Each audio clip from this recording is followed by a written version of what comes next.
دین تو خدا کے نزدیک اسلام ہے، اور اہل کتاب نے جو اس دین سے اختلاف کیا تو علم حاصل ہونے کے بعد آپس کی ضد سے کیا، اور جو شخص خدا کی آیتوں کو نہ مانے تو خدا جلد حساب لینے والا اور سزا دینے والا ہے۔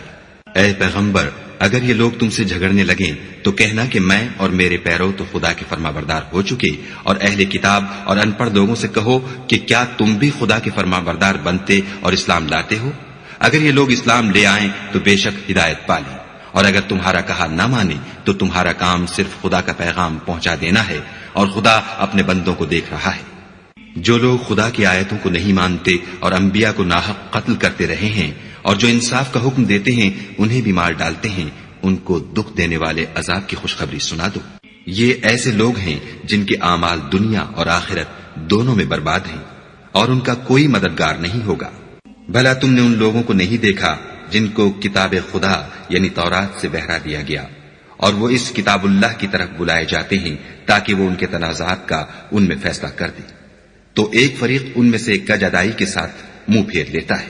یہ اس لیے کہ یہ اس بات کے قائل ہیں کہ دوزخ کی آگ ہمیں چند روز کے سوا چھو ہی نہیں سکے گی، اور جو کچھ یہ دین کے بارے میں بہتان باندھتے رہے ہیں اس نے ان کو دھوکے میں ڈال رکھا ہے۔ تو اس وقت کیا حال ہوگا جب ہم ان کو جمع کریں گے، یعنی اس روز جس کے آنے میں کچھ بھی شک نہیں، اور ہر نفس اپنے اعمال کا پورا پورا بدلہ پائے گا اور ان پر ظلم نہیں کیا جائے گا۔ کہو کہ اے خدا، اے بادشاہی کے مالک، تو جس کو چاہے بادشاہی بخشے اور جس سے چاہے بادشاہی چھین لے، اور جس کو چاہے عزت دے اور جسے چاہے ذلیل کرے۔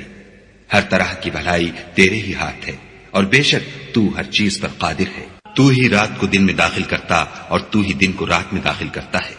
تو ہی بے جان سے جاندار پیدا کرتا ہے اور تو ہی جاندار سے بے جان پیدا کرتا ہے، اور تو ہی جس کو چاہتا ہے بے شمار رزق بخشتا ہے۔ مومنوں کو چاہیے کہ مومنوں کے سوا کافروں کو دوست نہ بنائیں، اور جو ایسا کرے گا اس سے خدا کا کچھ عہد نہیں۔ ہاں، اگر اس طریق سے تم ان کے شر سے بچاؤ کی صورت پیدا کرو تو مذائقہ نہیں،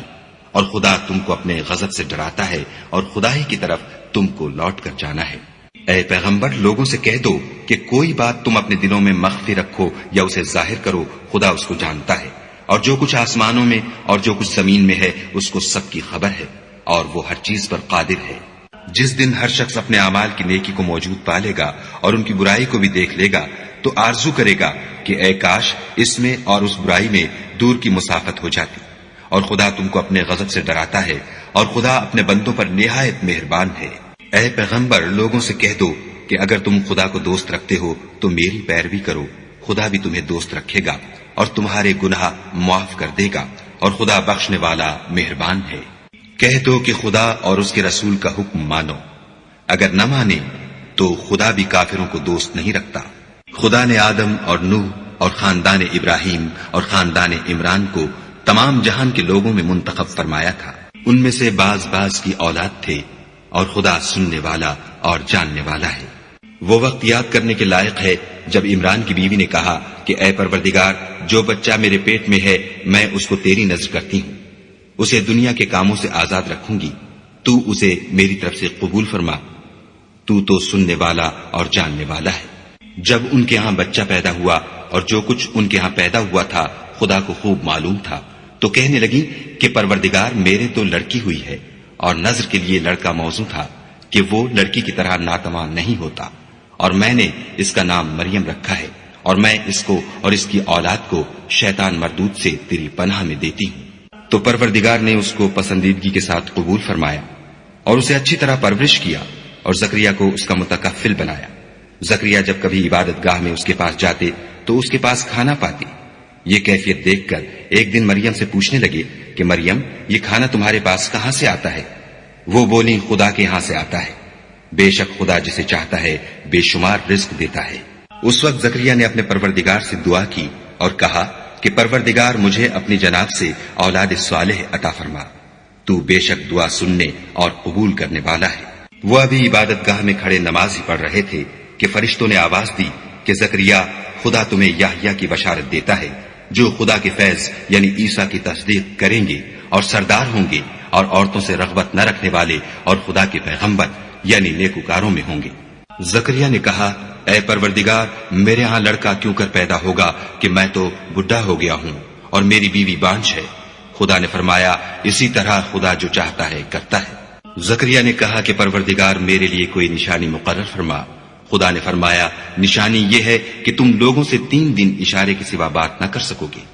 تو ان دنوں میں اپنے پروردگار کی کثرت سے یاد اور صبح و شام اس کی تسبیح کرنا۔ اور جب فرشتوں نے مریم سے کہا کہ مریم خدا نے تم کو برگزیدہ کیا ہے اور پاک بنایا ہے اور جہان کی عورتوں میں منتخب کیا ہے، مریم اپنے پروردگار کی فرما برداری کرنا اور سجدہ کرنا اور رکوع کرنے والوں کے ساتھ رکوع کرنا۔ اے محمد صلی اللہ علیہ وآلہ وسلم، یہ باتیں اخبار غیب میں سے ہیں جو ہم تمہارے پاس بھیجتے ہیں۔ اور جب وہ لوگ اپنے قلم بطور قرآ ڈال رہے تھے کہ مریم کا متکفل کون بنے، تو تم ان کے پاس نہیں تھے، اور نہ اس وقت ہی ان کے پاس تھے جب وہ آپس میں جھگڑ رہے تھے۔ وہ وقت بھی یاد کرنے کے لائق ہے جب فرشتوں نے مریم سے کہا کہ مریم خدا تم کو اپنی طرف سے ایک فیض کی بشارت دیتا ہے جس کا نام مسیح اور مشہور عیسیٰ ابن مریم ہوگا، اور جو دنیا اور آخرت میں با آبرو اور خدا کے خاصوں میں سے ہوگا، اور ماں کی گود میں اور بڑی عمر کا ہو کر دونوں حالتوں میں لوگوں سے یکساں گفتگو کرے گا اور نیکوکاروں میں ہوگا۔ مریم نے کہا پروردگار میرے ہاں بچہ کیوں کر ہوگا کہ کسی انسان نے مجھے ہاتھ تک تو لگایا نہیں۔ فرمایا کہ خدا اسی طرح جو چاہتا ہے پیدا کرتا ہے، جب وہ کوئی کام کرنا چاہتا ہے تو ارشاد فرما دیتا ہے کہ ہو جا تو وہ ہو جاتا ہے، اور وہ انہیں لکھنا پڑھنا اور دانائی اور تورات اور انجیل سکھائے گا۔ اور عیسیٰ بنی اسرائیل کی طرف پیغمبر ہو کر جائیں گے اور کہیں گے کہ میں تمہارے پاس تمہارے پروردگار کی طرف سے نشانی لے کر آیا ہوں، وہ یہ کہ تمہارے سامنے مٹی کی مورت بشکل پرند بناتا ہوں، پھر اس میں پھونک مارتا ہوں تو وہ خدا کے حکم سے سچ مچ جانور ہو جاتا ہے، اور اندھے اور ابرص کو تندرست کر دیتا ہوں، اور خدا کے حکم سے مردے میں جان ڈال دیتا ہوں، اور جو کچھ تم کھا کر آتے ہو اور جو اپنے گھروں میں جمع کر رکھتے ہو سب تم کو بتا دیتا ہوں۔ اگر تم صاحب ایمان ہو تو ان باتوں میں تمہارے لیے قدرت خدا کی نشانی ہے۔ اور مجھ سے پہلے جو تورات نازل ہوئی تھی اس کی تصدیق بھی کرتا ہوں، اور میں اس لیے بھی آیا ہوں کہ بعض چیزیں جو تم پر حرام تھیں ان کو تمہارے لیے حلال کر دوں، اور میں تو تمہارے پروردگار کی طرف سے نشانی لے کر آیا ہوں، تو خدا سے ڈرو اور میرا کہا مانو۔ کچھ شک نہیں کہ خدا ہی میرا اور تمہارا پروردگار ہے، تو اسی کی عبادت کرو، یہی سیدھا رستہ ہے۔ جب عیسیٰ نے ان کی طرف سے نافرمانی اور نیت قتل دیکھی تو کہنے لگے کہ کوئی ہے جو خدا کا طرفدار اور میرا مددگار ہو؟ حواری بولے کہ ہم خدا کے طرفدار اور آپ کے مددگار ہیں، ہم خدا پر ایمان لائے اور آپ گواہ رہیں کہ ہم فرما بردار ہیں۔ اے پروردگار، جو کتاب تو نے نازل فرمائی ہے ہم اس پر ایمان لے آئے اور تیرے پیغمبر کے متبع ہو چکے، تو ہم کو ماننے والوں میں لکھ رکھ۔ اور وہ یعنی یہود قتل عیسیٰ کے بارے میں ایک چال چلے، اور خدا بھی عیسیٰ کو بچانے کے لیے چال چلا، اور خدا خوب چال چلنے والا ہے۔ إن الدين عند الله الإسلام وما اختلف الذين أوتوا الكتاب إلا من بعد ما جاءهم العلم بغيا بينهم ومن يكفر بآيات الله فإن الله سريع الحساب فإن حاجوك فقل أسلمت وجهي لله ومن اتبعني وقل للذين أوتوا الكتاب والأميين أأسلمتم فإن أسلموا فقد اهتدوا وإن تولوا فإنما عليك البلاغ والله بصير بالعباد إن الذين يكفرون بآيات الله ويقتلون النبيين بغير حق ويقتلون الذين يأمرون بالقسط من الناس فبشرهم بعذاب أليم أولئك الذين حبطت أعمالهم في الدنيا والآخرة وما لهم من ناصرين ألم تر إلى الذين أوتوا نصيبا من الكتاب يدعون إلى كتاب الله ليحكم بينهم ثم يتولى فريق منهم وهم معرضون ذلك بأنهم قالوا لن تمسنا النار إلا أياما معدودات وغرهم في دينهم ما كانوا يفترون فكيف إذا جمعناهم ليوم لا ريب فيه ووفيت كل نفس ما كسبت وهم لا يظلمون. قل اللهم مالك الملك تؤتي الملك من تشاء وتنزع الملك ممن تشاء وتعز من تشاء وتذل من تشاء بيدك الخير إنك على كل شيء قدير. تولج الليل في النهار وتولج النهار في الليل وتخرج الحي من الميت وتخرج الميت من الحي وترزق من تشاء بغير حساب. لا يتخذ المؤمنون الكافرين أولياء من دون المؤمنين ومن يفعل ذلك فليس من الله في شيء إلا أن تتقوا منهم تقاه ويحذركم الله نفسه وإلى الله المصير. قل إن تخفوا ما في صدوركم أو تبدوه يعلمه الله ويعلم ما في السماوات وما في الأرض والله على كل شيء قدير. يوم تجد كل نفس ما عملت من خير محضرا وما عملت من سوء تود لو أن بينها وبينه أمدا بعيدا ويحذركم الله نفسه والله رؤوف بالعباد. قل إن كنتم تحبون الله فاتبعوني يحببكم الله ويغفر لكم ذنوبكم والله غفور رحيم. قل أطيعوا الله والرسول فإن تولوا فإن الله لا يحب الكافرين. إن الله اصطفى آدم ونوحا وآل إبراهيم وآل عمران على العالمين ذرية بعضها من بعض والله سميع عليم. إذ قالت امرأة عمران رب إني نذرت لك ما في بطني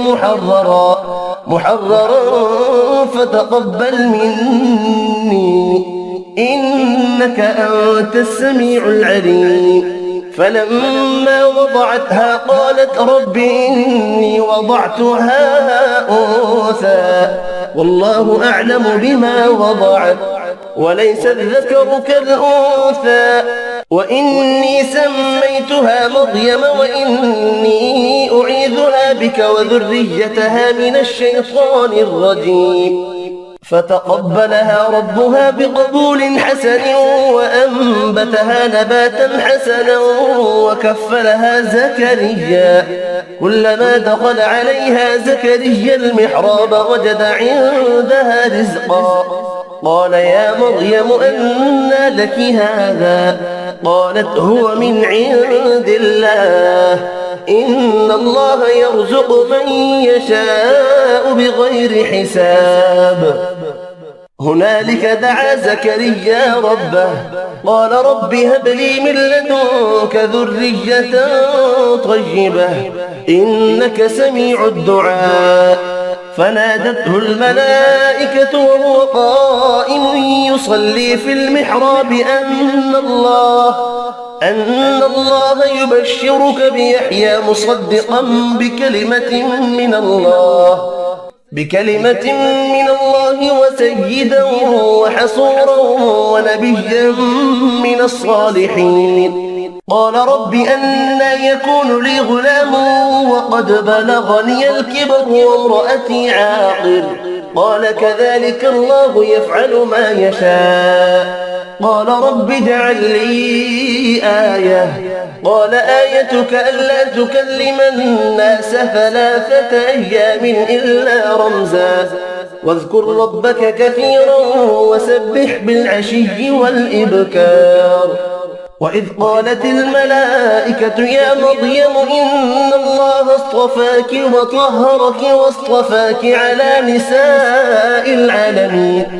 يا مريم اقنتي لربك واسجدي واركعي مع الراكعين. ذلك من أنباء الغيب نوحيه إليك وما كنت لديهم إذ يلقون أقلامهم أيهم يكفل مريم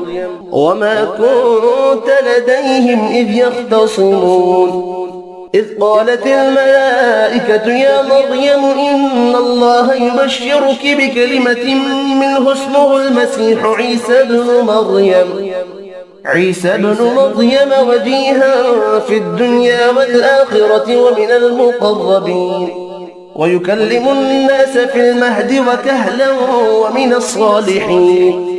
قالت رب أنى يكون لي ولد ولم يمسسني بشر قال كذلك الله يخلق ما يشاء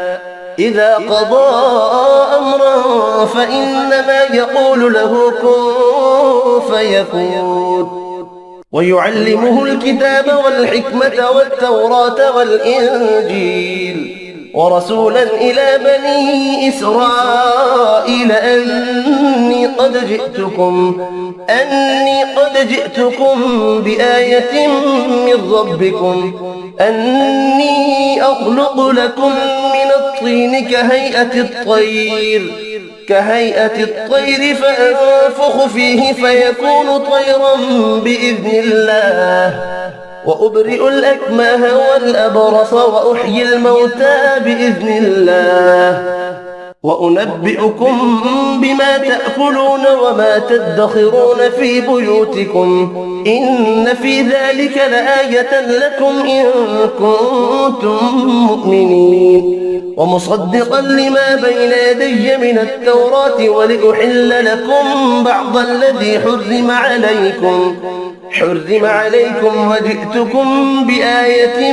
من ربكم فاتقوا الله وأطيعون إن الله ربي وربكم فاعبدوه هذا صراط مستقيم فلما أحس عيسى منهم الكفر قال من أنصاري إلى الله